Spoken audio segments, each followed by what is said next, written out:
এই যে বন্ধুরা, ঘড়িতে এখন বাজে 6:45। সকাল 6টার সময় উঠেছিলাম, উঠে একটু এক্সারসাইজ করা শুরু করে দিয়েছিলাম। আর প্রচণ্ড গরম হচ্ছে। আর আজকে যেহেতু সানডে, আজকে অত তাড়াহুড়ো রান্নাবান্নার কোনো ঝামেলা নেই, তো সেই জন্য আর কি ধীরে সুস্থিতে করছি। তবে প্রচণ্ড গরম লাগছে, তো ভাবলাম তোমাদের সামনে এসে একটু কথা বলি। আজকে রবিবার অনেক ঘরের কাজকর্ম থাকে, মানে রান্নাবান্নার যে তাড়াহুড়ো ব্যাপারটা থাকে না, তবে রবিবার হলে একটুখানি ঘরের কাজকর্ম করা। আজকে সকালে টিফিন বানাবো, রুটি তরকারি করব, তারপর দেখি বেলার দিকে চিকেন আনলে কী করি। কেননা রবিবার হলে একটু স্পেশাল কিছু রান্না করে দেওয়ার চেষ্টা করি, যেহেতু সারা সপ্তাহ ও সেভাবে যে একটু মানে রিল্যাক্সে বসে খাবে সেটা তো হয় না, অফিসে লাঞ্চ করতে হয়। তো সেই জন্য ভেবে আছি কিছু একটা বানাবো। তো যাই হোক, চলো তোমরা ভিডিওটা দেখতে থাকো, আশা করছি ভালো লাগবে। তো চলো, চুল ফুল বেঁধে নিয়েছি, এবার যাব একটুখানি কি রান্নাবান্না করি দেখি। তো চলো, চিকুকে ঘুম থেকে তুলবো, ওকে ব্রাশ করাবো। কি সুন্দর ঠান্ডা হাওয়া হচ্ছে এদিকে। তো চলো, আবার মনে হয় বৃষ্টি আসছে। চিকু ওঠো, উঠেছো? Good morning. ই বাবা, চিকু কখন উঠে দেখো কালার করতে বসে পড়েছে। আজকে কি ডে? সানডে। সানডেতে কি করতে হয়? সানডেতে ঘুমোতে হবে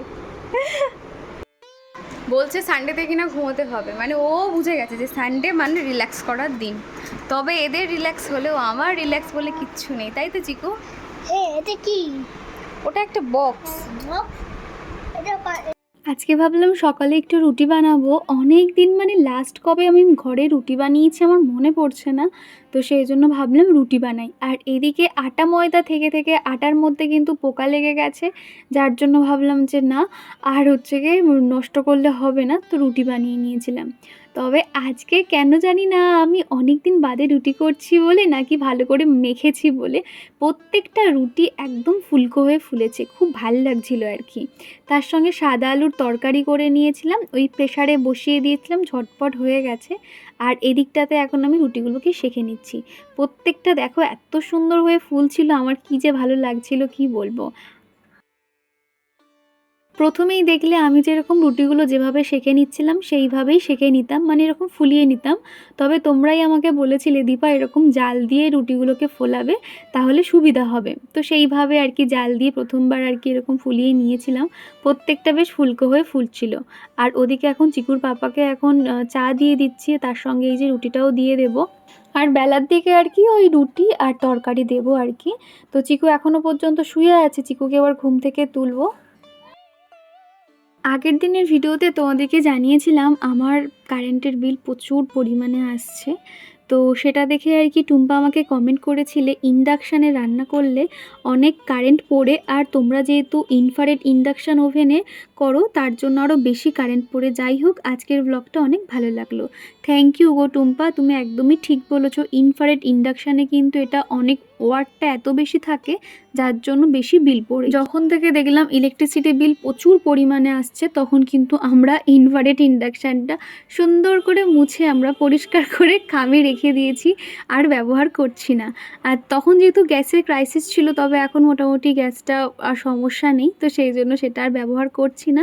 তাও কিন্তু ভালো পরিমাণেই আমাদের বিল দিতে হচ্ছে। এখানে প্রচুর পরিমাণে ইউনিট নিচ্ছে। আমরা এত বছর ভাড়া আছি, আমরা এত ইউনিটে কখনো বিল দিতাম না, এখানে অতিরিক্ত বিল মানে ইউনিটটা নিচ্ছে, সেই কারণে আর কি বলতে পারো। সকালের ব্রেকফাস্ট আজকে যে দেখলে রুটি করেছিলাম, তার সঙ্গে নিয়ে নিয়েছি দুধ। আর আমি সবসময় না আগে চিনি ভর্তি করে মিষ্টি মিষ্টি করে খেতাম, তবে এখন হচ্ছে কি চিনিটা খাবো না, দেখি চিনি ছাড়া কেমন খেতে লাগে। তো চলো ব্রেকফাস্টটা কমপ্লিট করে নিই। আর এই তো এখন চলে এসেছি আমার বেডরুমে, এখন বিছানাটাকে ক্লিন করে নেব। আর আজকে ভাবলাম বেডশিটটাকে চেঞ্জ করে দেব, সেই জন্য আগের দিন রাত্রিবেলা থেকেই বেডশিটটা তুলে রেখেছিলাম। আমি যেহেতু দুখানা বেডশিট ব্যবহার করি, সেই জন্য খুব একটা অসুবিধা হয় না। আর এদিকে বাইরে এত সুন্দর হাওয়া হচ্ছে, তার মধ্যে আবার বৃষ্টি হালকা হালকা হচ্ছে, জানালাগুলো শুধু বন্ধ হয়ে যাচ্ছে। এবার এই হুকগুলো লাগিয়ে দেব। আর এই যে বেডশিটটা দেখতে পাচ্ছ, এই প্রিন্টটা এত সুন্দর, ভালো লাগে বেশ। তবে এটা কিন্তু সুতির নয়, এটা সিল্কের, ওই যার জন্য আর কি একটুখানি এদিক থেকে ওদিক হয়ে যায়, টান টান করে আমি এটা পাতার চেষ্টা করছি। সামনের দিকে অল্প ঝুলিয়ে নেব, আর পেছনের দিকগুলো না ভালো করে 4 কোণে 4টে গিঁট দিয়ে নেব, তাহলে অতটা সরে আসবে না। প্রিয়াঙ্কা দিদিভাই বলেছ তুমি এতটা পরিশ্রম করো, কি যে বলবো। তোমার আসবাবপত্র খুব সুন্দর পরিষ্কার থাকে, তোমার নেলসগুলোকে ক্লিন করে সুন্দর করে নেল পলিশ পরো। থ্যাংক ইউ দিদিভাই, তুমি যে এত সুন্দর করে আমাকে লিখেছো, খুব ভালো লাগলো। নেল পলিশ পরতে ভালো লাগে, তবে ওই যে মানে হয়তো খেয়াল পড়ছে, তারপর হয়তো পরলাম না, সেটা ভুলেই যাচ্ছি। তো ভাবছি নখগুলোকে আরেকটু ছোট করে কেটে নেব। আমি না এখন করে নখ বড় রাখতে বেশ ভালো লাগে, দেখবে ছোট ছোট নখ থাকলে না দেখতে ভালো লাগে না। ওই এক হাতেই তো নখ বড় করি, বাম হাতে আর কি। তো নখগুলোকে আরেকটুখানি বড় করব সুন্দর করে শেপ দিয়ে, তখনই আর কি নেল পলিশটা পরবো। এখন যে আমি ভয়েস ওভার করছি তোমরা কিন্তু কুকুরের আওয়াজ পাচ্ছ। আসলে আমাদের বাড়ির সামনে ছোট ছোট দুটো কুকুর আছে, লালু ভুলু আর কি। ওরা প্রত্যেক দিন এসে আমাদের গেটটার কাছে বসে থাকতো, আর তুমি দেখবে ওদেরকে খাবার দিলে না, আমরা যখনই বার হব আমাদেরকে দেখলে কিন্তু পায়ে পায়ে জড়াতে থাকে। বিশেষ করে মানে চিকু ছোট তো, কোথায় আঁচড় লেগে যায়, সেই জন্য আমি খুব একটা কিন্তু বিস্কুট দিতাম না, ওই যখন দেখা হলো তখন। তবে এখন করে চিকুর বাবা প্রত্যেক দিন রাত্রিবেলা, যেহেতু ওই মাছের কাঁটাটা যাই থাকুক না কেন দেয়, সকাল হলেই বিস্কুট দেয়, সেই জন্য ওরা এখন করে আর বাইরে থাকে না। আমাদের ভেতরে যে টাইলস পাতা আছে, মানে উঠোনটার দিকটা, মানে গেটের ভিতরের দিকে ওরা থাকা শুরু করেছে। আর তারাই এখন যদি মানে অচেনা কোনো লোকজন পাশে থেকে যায়, ওরকম চিৎকার করা শুরু করে দিয়েছে। আমি সারাদিন তো বাড়িতে একা একা থাকি, গান শুনে শুনে কাজ করি, বেশ ভালো লাগে। তবে এখন করে কিন্তু কাকিমাও আমার সঙ্গে থাকে, ঘুরতে ফিরতে কিন্তু আমরা দুজনেই বকবক করতে থাকি। কাকিমা যখন এসে আমার ঘরগুলো এরকম সাজানো গোছানো দেখে, অনেক প্রশংসা করে, আমার খুব ভালো লাগে। বাড়ির লোকেরা তো এত প্রশংসা করে না, তবে বাইরের কেউ যখন প্রশংসা করে যে ঘর বাড়ি গুছিয়ে রাখি, বিশেষ করে অনেক মোটিভেট হয়। তার মধ্যে তো আবার তোমরাও রয়েছো যারা আমাকে এত ভরে ভরে প্রশংসা করো, খুব ভালো লাগে জানো তো। সারাদিন এই অক্লান্ত পরিশ্রমের পরে যখন কেউ একটুখানি বলে যে না ঘরটা কত সুন্দর গোছানো, বা এমনকি আমার যে বান্ধবীগুলো হয়েছে তারাও কিন্তু এসে বলে, যেটা আমার খুব ভালো লাগে আর কি। অর্পিতা আমাকে বলেছো তোমার ঘর ভাড়া কি অনেক নেয়? ঘরগুলো কি সুন্দর, তার উপরে তুমি এত সুন্দর গুছিয়ে রাখো, আরও ভালো লাগে দেখতে। আমার বাড়ি এখানকার বাড়ি ভাড়া কেমন বা কি কি রুলস রয়েছে আমি আলাদা করে একটা ভিডিওতে বলেছিলাম, প্রথম দেখলে বুঝতে পারবে। তো আমি সেই জন্য আর কিছু বলছি না। মোটামুটি সত্যি কথা বলতে ঘরটা ছোটোর উপর থেকে অনেকটাই সুন্দর। তবে এখানে একটা সমস্যা হয় যে এখানে কোনো রকম সেরকম স্টোরেজ নেই, সানসেট বলো কিংবা স্টোরেজ বলো, যার জন্য জিনিসপত্র আমার রাখতে একটু অসুবিধা হয়ে যায়, খাটের নিচে আমাকে রাখতে হয়। এতদিন পর্যন্ত খাটের নিচে আমি কখনো কিচ্ছু রাখতাম না, তবে এখন করে রাখতে হয়, যার জন্য না টিকটিকি মাকড়সা ওই নিচটাতে আর কি বাসা বেঁধে থাকে। প্রতিদিন তো সরিয়ে সরিয়ে মুছতে পারি না, তবে যখন একটু সময় পাই প্রত্যেকটা জিনিস সরিয়ে সরিয়ে যে ঝাড়ু দিতে কী যে কষ্ট হয় কি বলবো। বিছানাটা ক্লিন করে নিয়েছি, আর কম্পিউটার টেবিলটা সকালবেলাটা ঠিক এই রকম হয়ে থাকে। চিকুর পাপা যে যেটা পারে সে সেটা এখানে রেখে দেয় আর কি, তারপর সকালবেলা আমাকে গুছিয়ে গুছিয়ে পরিষ্কার করতে হয়। ল্যাপটপটা ওখানেই থাকে, মাঝে মধ্যে চিকুকে কার্টুন চালিয়ে দিই। তবে কি জানো তো, ল্যাপটপটা আমি অতটা ইউজ করতে পারি না। মাঝে মধ্যে মনে হয় যদি ল্যাপটপটা ঠিকঠাকভাবে আমি ইউজ করতে পারতাম, বিশেষ করে আমার ফোনের কাজগুলো যদি করতে পারতাম, অনেকটাই সুবিধা হতো। দেখো না, এই যে ল্যাপটপটা কিন্তু অনেকের একটা স্বপ্ন থাকে যে একটা ল্যাপটপ থাকলে কাজ করবে, আর সেটা কোথায় আমার ঘরে রয়েছে, আমি দেখো সেটাই ইউজ করছি না। মানে হয় না ফোনেই যখন সব হয়ে যাচ্ছে ল্যাপটপে আর ইচ্ছে করে না, তো সেইটা মানে কি হয়েছে থেকে থেকে আর কি ল্যাপটপটা নষ্ট হচ্ছে ওইভাবে। তাও মাঝে মধ্যে একটু কার্টুন চালিয়ে দিই। তো দেখো তোমাদের সাথে কথা বলতে বলতে বেডরুমের কাজটা কমপ্লিট করে নিয়েছি, এখন চলে এসেছি আমার সেকেন্ড রুমটাতে। এই পেটিটার মধ্যে আমার কয়েকটা ডিআইওয়াইয়ের জিনিস রয়েছে, আর তার ঠিক উপরটাতে চিকুর বই খাতাগুলোকে রেখে দিই। তো বই খাতাগুলো অগোছালো হয়ে থাকে, দেখতে একটু খারাপ লাগে, সেই জন্য কাপড় দিয়ে এরকম ঢেকে দিই। আর যে দুটো এক্সট্রা চেয়ার রয়েছে সেগুলোকে এরকম কুশান দিয়ে সাজিয়ে রাখি। এই ঘরটা বেশ ভালো লাগে দেখতে। মোটামুটি ঘরের কাজ হয়েছে, বিছানাটা ঠিক করেছি এখনো পর্যন্ত। রান্না যাব, রান্না বান্না বাকি রয়েছে, আর রান্নাঘরটা পরিষ্কার করতে হবে, ঘর ঝাড় দেবো। তা আপাতত ভাবলাম এই কাজগুলো সেরে নিই, প্রচণ্ড গরম লাগছে, আগে স্নান টান সেরে নিই, কেননা রান্না করতে আবার দেরি হয়ে যাবে। তো যাই হোক, চলো স্নানটা সেরে এসে আবার তোমাদের সঙ্গে কথা বলবো। আজকে বানাবো চিকেন দরবার। এই ফার্স্ট টাইম আমি রেসিপিটা ট্রাই করছি। এদিকে দেখতে পাচ্ছ চিকেনটা ভালো করে পরিষ্কার করে নিয়েছি। এদিকে চিকুর জন্য আলু পেঁপে গাজর দিয়ে চিকেনটা হচ্ছে, কেননা আজকে আমাদের মানে চিকেনটা খুব রিচ হবে, তো সেই কারণে আর কি। এদিকে তেল গরম বসিয়েছি, আর এদিকে দেখতে পাচ্ছ আমি একটা মশলা রেডি করে নিয়েছি, আলমন্ড কাজু, এখানে মৌরি আছে, ধনে আছে, গোটা জিরে, এলাচ, লবঙ্গ, দারুচিনি রয়েছে। এদিকে পেঁয়াজ কেটে নিয়েছি। তো এগুলোকে এখন ঝটপট বেরেস্তা বানিয়ে নেব। আর এখন এই তো বেরেস্তাগুলোকে বানিয়ে নেব। আর আগের দিনের ভিডিওতে রুবিনা দিদিভাই লিখেছো খুব সুন্দর হয়েছে দীপা আজকের ব্লগটা। আর হ্যাঁ গো, বেসনের প্যাক বানিয়ে মুখে দিলে মুখটা খুব সুন্দর গ্লো করে। আমিও অনেক টাইম এইভাবেই ট্রাই করেছি, আর মুখটা কিন্তু বিশাল নরম হয়ে যায়। একদমই ঠিক বলেছো রুবিনা দিদিভাই। ঘরের এরকম ছোট ছোট কয়েকটা জিনিস দিয়ে কিন্তু আমরা স্কিন কেয়ার করতে পারি, এতে কিন্তু স্কিন আরও অনেক বেশি ভালো থাকে।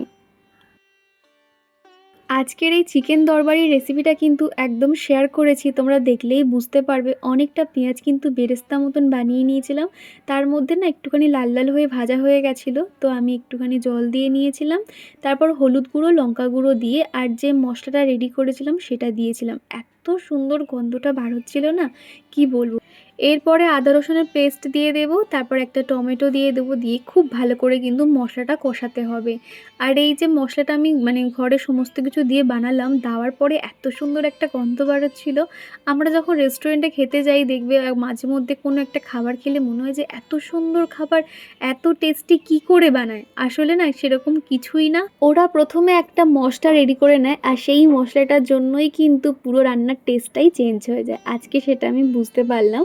এদিকে মশলা কষিয়ে কিন্তু আমি জল দিয়েছিলাম, তারপর একটা টক দই খুব ভালো করে ফেটিয়ে নিয়েছিলাম। টক দইটা ফেটিয়ে নেওয়ার পর উপর থেকে দিয়ে দিয়েছি, তার উপরে এখন কাসুরি মেথিটা দিয়ে খুব ভালো করে কষিয়ে নেব। আর এটা কিন্তু আমি জিরা রাইসের সঙ্গে খাবো, তার জন্য আমি একদম মাখা মাখা করেই বানিয়েছি, বেশি ঝোলঝাল কিন্তু করব না। আর নামিয়ে দিয়ে কিন্তু এর মধ্যে বড় দেখে একটা বাটারের স্লাইস দিয়ে দিয়েছি, সেটা এর মধ্যে ভালো করে মিক্সড হয়ে গেলে না খেতে কিন্তু দুর্দান্ত লাগে। আজকে মনে হলো ডেলি ওই মাংস ভাত খাওয়ার থেকে যদি এই রকম একটা রেসিপি ট্রাই করি, সত্যি কথা বলতে খেতে কিন্তু দারুণ হয়েছিল। এদিকে চিকুর পাপা ওকে স্নান করিয়ে দিয়েছে, ও এখন এখানে বসেছিল। আমি যখন রান্না করছিলাম ও আমার পাশে না ঘুরঘুর করছিল। ও কিন্তু ফোন চায়নি, তাও আমি ওকে একটুখানি ফোনটা দিয়ে দিলাম এই কারণে যাতে ও আমার সঙ্গে ঘুরঘুর না করে, এক জায়গায় বসে থাকে। আর তারপরে দেখো ফ্রিজে আর কি এরকম রসমালাই ছিল, মানে ফ্রিজে ছিল না, চিকুর পাপা স্নান করে বেরিয়েছিল, তো এর জন্য মিষ্টি আনতে বলেছিলাম। আর আমার কিন্তু এটা ফেভারিট মিষ্টি বলতে পারো, তো আমিও একটুখানি খেলাম, চিকুকেও দিলাম। আমি যখন রান্নাবান্না করতে যাই তাড়াহুড়ো করে, আমার রান্নাঘরের অবস্থাটা ঠিক এই রকম দেখতে লাগে। সব সময় তো গোছানো জিনিসপত্র তোমাদেরকে দেখাই, তবে অগোছালো জিনিসপত্র আজকে দেখাচ্ছি যে মানে কেমন থেকে আমি কেমন গোছাতে হয়, কতটা আর কি খাটনি হয় সেটাই তোমাদেরকে দেখাচ্ছি। তো এই যে দেখতে পাচ্ছ আগের দিনের এক ঝুড়ি বাসন ছিল, সেটা রাখার সময় পাইনি, তো সেগুলোকে এখন জায়গায় রেখে দেব। তারপর আর কি উপরে জিনিসপত্রগুলো সরিয়ে মোছামুছি শুরু করে দেব। উপরে যেগুলো রাখছি স্পুন কাঁচি, এগুলো না উপরে যে সেলফে যে এরকম স্পুন হোল্ডার রয়েছে ওর মধ্যেই রাখি, আর বাদবাকিগুলো নিচে গুছিয়ে রাখি। আর এটা হলো মুড়ির ড্রাম, আগের দিন রাত্রিবেলা মুড়ি খাওয়া হয়েছিল, যার জন্য মুড়িটা সামনের দিকে ছিল, তো ড্রামটা গুছিয়ে রাখলাম।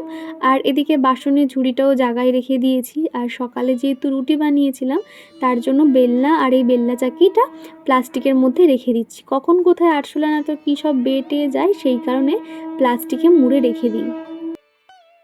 আগের ভিডিওতে ইপসিতা আমাকে কমেন্ট করেছো এই ভিডিওর সাথে যে ব্যাকগ্রাউন্ড মিউজিকটা দিয়েছো খুব ভালো লাগছে। থ্যাংক ইউ ইপসিতা, তুমি যেটা আমাকে জানালে আমার ভালো লাগলো। এরকম ছোট ছোট জিনিস যদি তোমরা আমাকে জানাও না, তাহলে বুঝতে পারবো যে কোনটা তোমাদের ভালো লাগছে বা কোন জিনিসটা আমাকে আরও ভালো করতে হবে।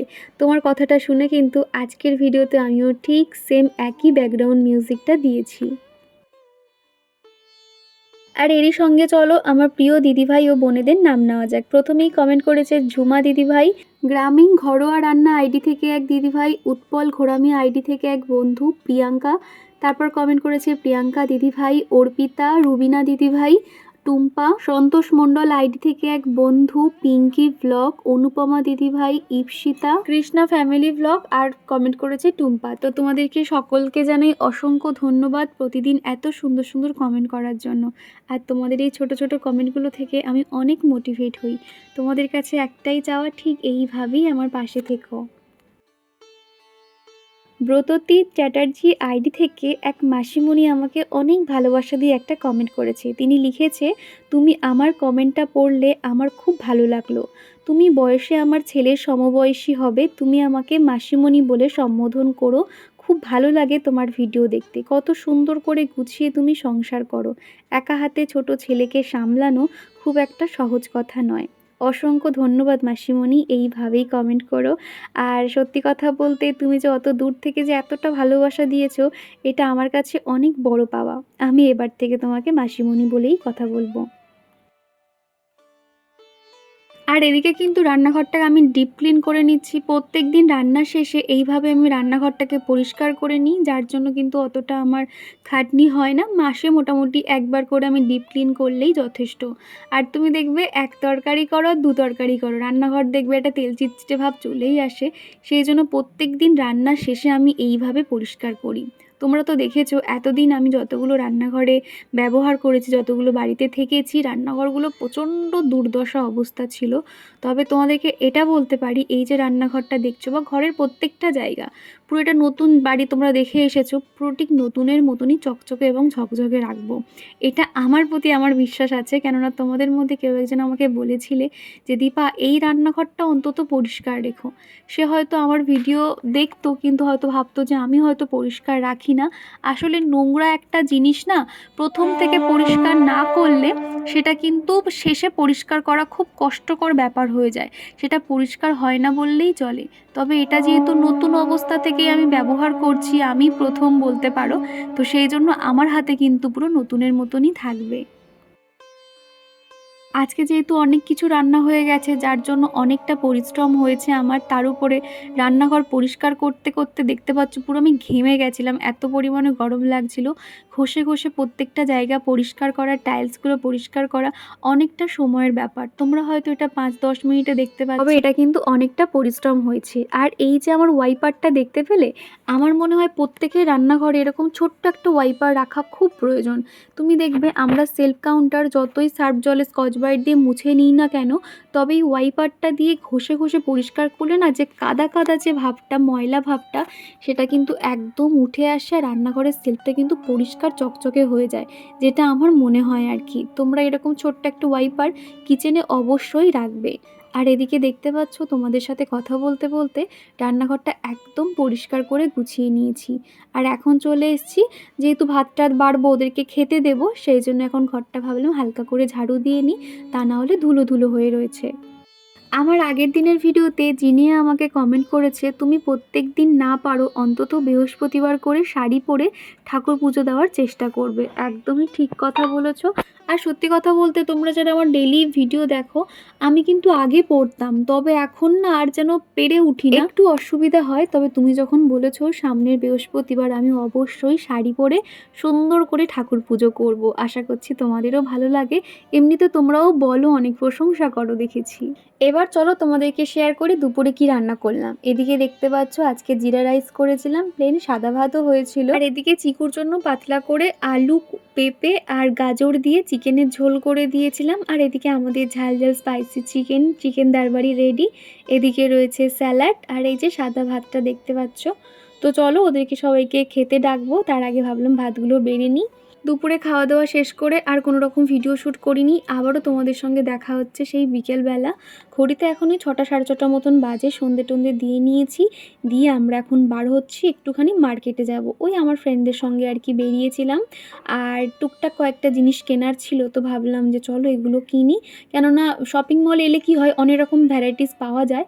তো এখানে প্রচুর জিনিসপত্র দেখেছিলাম, যেমন ধরো বিকেলে মাঝে মধ্যে একটু খিদে পায়। এখন যেহেতু আমি ফুচকা, চপ এই সমস্ত খাবার টোটালি নর্মালি ছেড়ে দিচ্ছি, তার জন্য আমি স্যুপের অনেক রকম স্যুপের যে ছোটো ছোটো প্যাকেটগুলো হয় সেগুলো আর কি নিয়েছিলাম। আর এখান থেকে একটা হচ্ছে গিয়ে হ্যান্ড ওয়াশের প্যাকেট, টুকটাক কয়েকটা জিনিসপত্র আমি নিয়েছি, বাড়িতে গিয়ে তোমাদেরকে দেখাবো।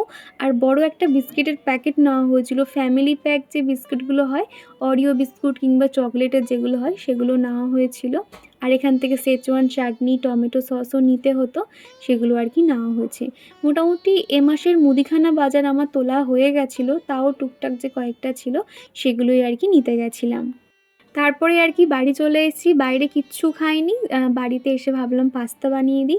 এখানে ঝটপট আমি পাস্তাটা বানিয়ে দিচ্ছি। চিকুর জন্য এই পাস্তাটা সবথেকে হেলদি বলতে পারো, আর আমিও কিন্তু খাই, মা ছেলেতে মিলেই খেয়েছিলাম। এদিকে আমি সর্ষের তেল দিয়ে পাস্তাটা বানাচ্ছি, কেননা সাদা তেল ঢালা হয়নি সেই কারণে। তো এখানে হালকা করে পেঁয়াজটাকে আমি ফ্রাই করে এর মধ্যে একটা ডিম ফেটিয়ে দেবো। আর এই পাস্তাটা কিন্তু এত সুন্দর বয়েল হয় না, তাড়াতাড়ি তো হয়ে যায়, প্লাস বয়েল হলে কিন্তু ডবল হয়ে যায়, অনেকটা আর কি হয়ে যায়।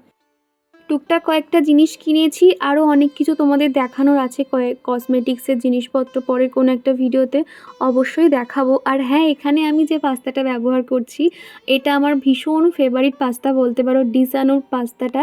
এটা কোনো রকম কিন্তু মানে ময়দা দিয়ে নয়, এটা সুজি এবং আটা দিয়ে তৈরি, ভীষণ হেলদি বলতে পারো।